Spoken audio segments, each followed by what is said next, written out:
हिंदू महासभा राम जन्मभूमि का मुकदमा लड़ रहा था। यही लाल कृष्ण आडवाणी सहित भारतीय जनता पार्टी और आरएसएस के प्रमुख नेताओं ने हमारे नेताओं से संपर्क किया और उन्होंने कहा कि भाई साहब, आप लोग इस तरीके से मुकदमे लड़ते रहेंगे, अगर आप कहें तो इसका हम राजनीतिकरण कर दें और अपनी सरकार बन जाएगी तो राम जन्मभूमि का मुकदमा ठीक ठाक हो जाएगा।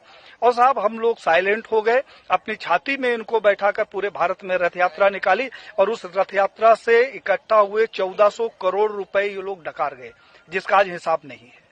तो 1400 करोड़ रुपया ये खा गए। हिंदुत्व के नाम पर जो भी प्रखर नेता आगे आता है, कहने के लिए थोड़ा सा बुरी बात है लेकिन कहना जरूरी है, अशोक सिंघल जी को मैंने पत्र लिखा। हमने कहा 1400 करोड़ रुपया जो राम जन्मभूमि का इकट्ठा हुआ कहां गया। अशोक सिंघल जी से हमारा बड़ा आत्मिक लगाव था।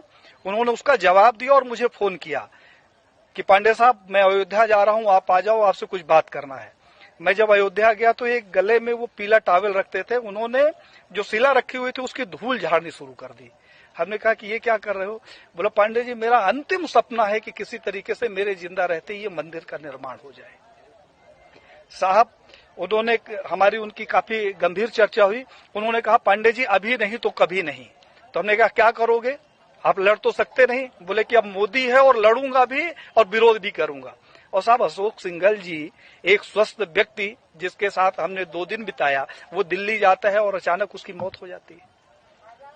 प्रवीण भाई तोगड़िया, जिसके पास जेड कैटेगरी की सुरक्षा हो, जो पेशाब करने बाथरूम में जाता है तो पहले बाथरूम चेक होता है और वो रोड के किनारे लावारिस पड़ा मिले, उसके सिक्योरिटी का पता नहीं और उसका पता नहीं।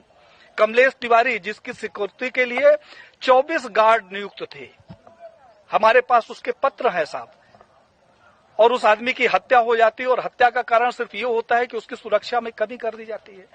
तो बीजेपी के समय में मैंने ये देखा कि जितने हिंदूवादी प्रखर नेता हुए हैं उनकी एक एक करके हत्या कर दी गई।